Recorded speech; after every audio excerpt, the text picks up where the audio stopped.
Let's move to Facilities Advisory Council. Facilities did not meet this month. We'll be meeting in March. A couple things that will be coming up in March. We'll be looking at some RFPs for the electric sign out front. We're still trying to pursue that idea. We have been talking with the Booster Club, as well as we had some dollars budgeted from Aramark from that construction grant they gave us, and we also might have some dollars coming from one of the graduating classes that they had from fundraised dollars to help support a new sign in the front of the school. That will be an electronic digital sign so that we can put some messages up. We have the compliance ordinance from the village. Mayor Gorman and his board has been working with myself and Joe Hatchie on that. So we think we have it down to 3 models. We're going to look at that with the facilities company before Tim and Joel put out the RFP. We also, in March, we'll be meeting with the facilities committee. Also at that meeting, we got an energy survey done about some of our lighting, and it was very interesting information that came back with even some of the stuff in our newer parts of the building that were renovated, the style of lights that are being used and how much energy they're using and what we could be saving. So we have a report done by an outside company on that, and Joel's going to cover that with facilities, and then we can bring that information to the March committee of the whole. And a lot of the ComEd and the energy companies are now offering grants or 50-50 packages that can work with us on this. So we have a couple interesting things that we're going to talk with facilities about in March. Joel will be doing his quarterly review, and probably not in March, but definitely in May, the next time the facilities meets, we'll start addressing the rental agreement for July 1st, the few changes and additions we need to do to that. I have Art here now, and Art and Pam can talk. This is the first draft of the summer athletic programs, and the reason I aligned this under facilities. Before you go with that, when you're looking at signs, facilities, and everything else, when I was on the facilities, we talked about signs. That current sign that we have on the corner right now was to move it over to this corner, and I think there's piping already in there. They put some piping in there for electricity to put that sign up there, because that is the one that's going to get the most look at. So that's all I have to say. So what we have to with the summer athletic programs, this is first draft. Once again, more management than stuff with the board. But what we would make sure of is what we need to talk about a little bit tonight with Art is these employees. They should be meeting one of the board members had a concern to make sure that the employees that are covering summer camps are meeting the board requirements for the board policy, making sure they have their background checked and they're pre-approved by the board to be working with our student athletes. So that's something we need to make sure that we bring forward to the board. If someone's going to be working with a camp, we probably want to make sure then that we do bring them forward to the board in May so that they're approved and we have their background check on file if they're a new coach, so they align with all of our policies and procedures in regards to that. And the other thing we need to talk, I'd like you to talk about is your and Tim's plan on how you're going to, when the collection of this athletic fee money for these summer camps, because the summer camps are cost neutral, where the money goes into the activity accounts and the coaches are paid based on the number of campers and what they collect. What's the process of collection going to be to make sure that we're getting the $5 per camper to the district funds to help offset utilities and maintenance costs? Well, we haven't really talked about it much, but I think what we'll just do is after your registration is complete and you have the campers, you just take the number of kids and we take that right out of the specific activity account and move it into the revenue account or wherever we put that to cover those costs. So yeah, we did add a $5 flat rate to every camper that comes in. That would hopefully cover the cost of all, air conditioning, utilities, wear and tear. So, but we haven't really discussed the account that's set up, but I don't think it'll be very hard. Okay, we have some time on that. I know there were some additional questions. You want to answer some of these? Yeah, just going through some of the other questions. On most of our camps, we do not have a minimum or maximum. Really, if I'll use gymnastics, for example. If there's only 5 girls that sign up, the coach at that point can decide whether he wants to run it or not, because there really isn't. The cost is the supplies to him or the space, and then the payment that he is going to get. So if we We have had very few situations where we don't run a camp, but some, in tennis, there is a minimum or a maximum because just the space itself can only hold so many. One question was, how can, a same coach run camps at the same time? For that specific person, it's the assistant coaches that'll run that other camp, which is the same case as, we list just head coaches and then in parentheses, the assistant coaches. So a lot of our assistant coaches will run some of the lower level camps where our other coaches will run the varsity level camps. The reason we had on different rate for some of the students was, and we have to check, we just kind of rolled over the dates as a first look. We have to check, they were still in school. So we were charging them based on a 1-week camp, not 2-week camp. So that's why we had, for Kamaric last year, we have to check their graduation date and see if that's the same case. And if that is the case, then we have a reduced rate for them coming into the camp for only 1 week. All the fees are covered. So like the golf question, the fees that the kids pay that does cover the cost of transportation and the green fees.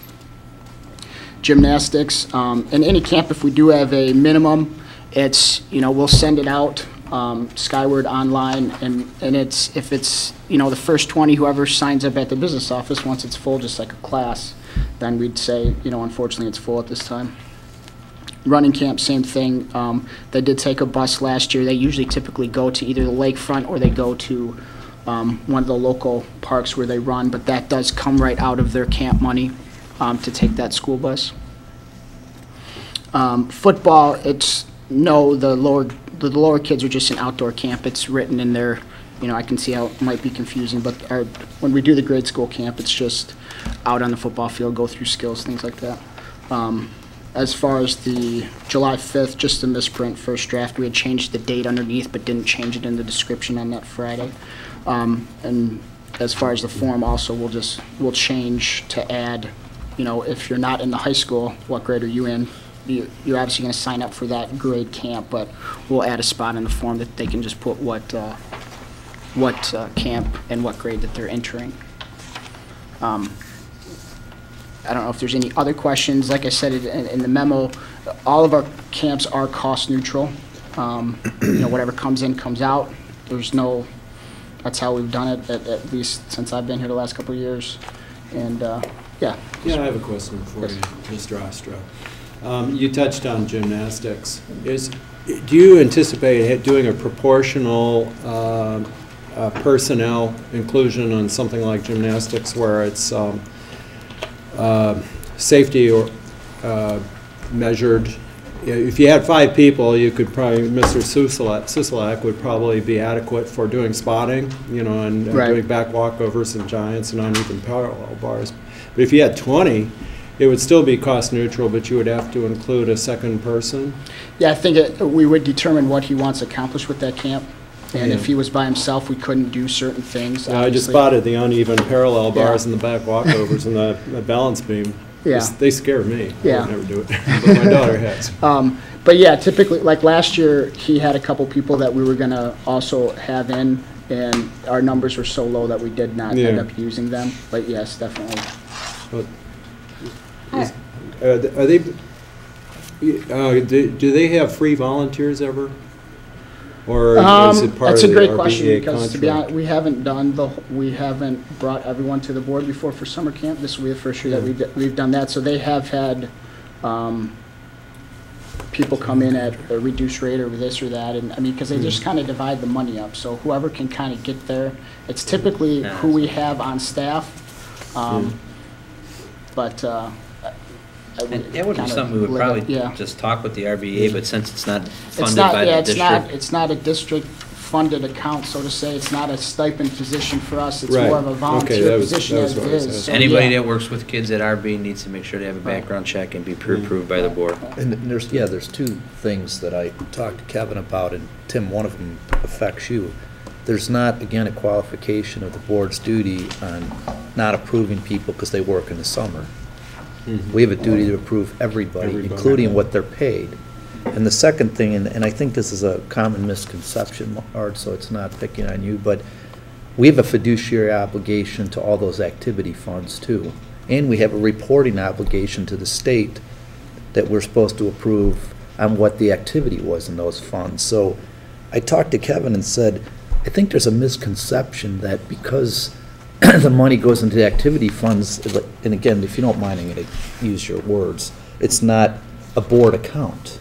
But the fact is, they're all board accounts, Right. and we have the same responsibility for the activity funds as we do for the education funds to pay teachers. So, you know, again, it might seem kind of burdensome and a change from the past, but, you know, there's rules and laws that we have to follow, and these are some of them. So, you know, I think we should make sure that we do that, and, you know, again, I suppose it's extra work for you to determine No, I mean, how much you're gonna pay people We that have you didn't accounting for before. it, you know, we Okay. do it every summer, and we make a spreadsheet, and it's really no more work than what we do right now. Okay. We've just never looked at it that way, because Okay. what comes in comes out. Right. And supplies and salaries, so it's really, we do it right now. I guess we just don't show it to you. And the other thing So- is, and Tim, you showed us on one thing, if you don't mind if I ask Tim a question. Sure. Like cost of transportation. How do you, kind of following up on Gary's thing from before, how do you show that the buses that were paid for whatever sport or the green fee, like golf, if you don't mind if I use, they use transportation all the time. How do you show that the cost for that transportation was paid out of the funds that were collected from that, like golf? Like if, Gary said, if you roll everything into one fund, I can't imagine very easy to say, all right, boys golf, we collected this much. If we I'm not, paid if I this." may, I think we would pay the summer camp. That's why we have the part-time treasurer with Ms. Reynolds. So any of those invoices would then be cut directly from checks cut from our office, from the activity account. Yeah, you really, So actually, there wouldn't be a board account. golf is not, they take the school bus, they don't take a school bus, they take our minivans. Again, I'm just using. So they might fill up one time, Right. but then that would come out. So, but for example, for the cross-country, when we got the bill for the bus, it was taken out of the cross-country A account. a check was cut from our Correct. school funds. Right, and then taken out of the Right. activity account. to Got cover it. that, so. Thank you. And at the end, we were doing that at the end of the summer. We weren't paying out the coaches until we were sure all the bills had come in. Oh. Right. So they We were- did, we- I we were remember that was very- something I had to put in place like day one when I Yeah. got here, because people were already trying to get paid before we collected all the camp money. So, we put that in place that you wouldn't get paid until all the invoices were collected yeah. from purchase orders and T-shirts and all those things, because that's how we were getting overdrawn on some of those accounts right away. So a new procedure was put in place last summer, right when I started, to kind of address that. The thing that I think was mentioned earlier in regards to summer school, and we just need to make sure of that as well, was when I first came on in July and August, and we were trying to figure out why some of those accounts were off. And that's where Tim was having a backtrack with Betty on what accounts were being charged. We should set up an account with Ms. Reynolds so that all those summer school dollars are going into one summer school account. Maybe we're paying through the school activity account funds, not board funds, so then we can just track that as that money's collected. It's being paid out of the same account, and checks can be cut through that way. And then even if it's for payroll, they could cut a check out of there to the district to then do the FICA and some of that, so that we have a clear, anything on summer where we're collecting money, it's coming out of, one should be academic summer school and one should be, then the camps have their own, obviously. That might be an easier way to track all this. And if you can do us a favor and give us a pre-report for summer camp, costing-wise, and how you figured out transportation, green fees, and by the individual sport camps. And then at the end, when they're all done, then be able to provide us a report probably in August, showing what we took in, what was expended out by the individual expense categories. Wait, does the board want to ask the superintendent to have that report done? We as board members should not be assigning staff tasks. I thought that's what we asked No, before, that we want to we have as a board breakdown. members cannot assign staff tasks. Okay, does the board feel what I requested from Art to be something that they're looking for? Because you're gonna have to approve it anyway. I Well, think we she's could- asking me to. Okay, go Dr. ahead. Skinkis. I will work, Dr. I will Stinkis, work with, I will work with my staff to make sure that we can report out what we collected, what we're paying out, fees per camp. I will work with Art to put together something so that he has a template so him and Tim can show where all the costs are being assigned. Okay, I have a question. Okay. My recollection is that the RB Natatorium is also thriving in the summer. Are swim lessons part of ours? Because we have summer dance class, summer jazz. Would swim lessons also be here? Swim lessons we never run kind of as a camp. It's a separate thing. Well, it'd be kind of like the summer dance class, right? Which is listed under the athletic camps and summer jazz. well, I think what she's asking, and I think what we should do is we might Right here. put it in there so anybody looking at it can see the swim lessons. Oh, yeah, we can certainly do that. I guess we Yeah, never. because Laura, you're all right, the swim lessons do thrive in the summer. Oh, yeah. However, those are different bookkeeping. You might want to have another category there here, because you've got like the Yes, we that way can, we account for all the activities Yes. that are happening I over think the that's a summer. good point, so people, Other right. activities. It's a good idea. Yeah, I mean, I don't oversee the swim lesson portion of it, so. But the But we can aquatics yeah, director we'll- does report to you, so we can Right, so have we'll them put now those start in, to yeah. include those, so we can Yeah, post them in this absolutely. manual online. Mhm. That's a And- good point. Is Otters now kind of like ours, or We are working with Otters so that they are their own entity. Yeah. okay? Because we've had some bookkeeping issues and we're working so that they're their own 501c3, Okay. and that if they want, if we process their payroll for them, they will be paying us a fee as like an independent paid distributor, Oh, paycheck company.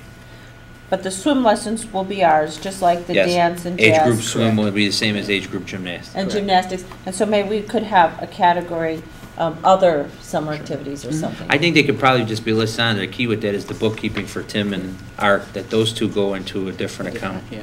because they run year round, and those two are actually considered employees of the district.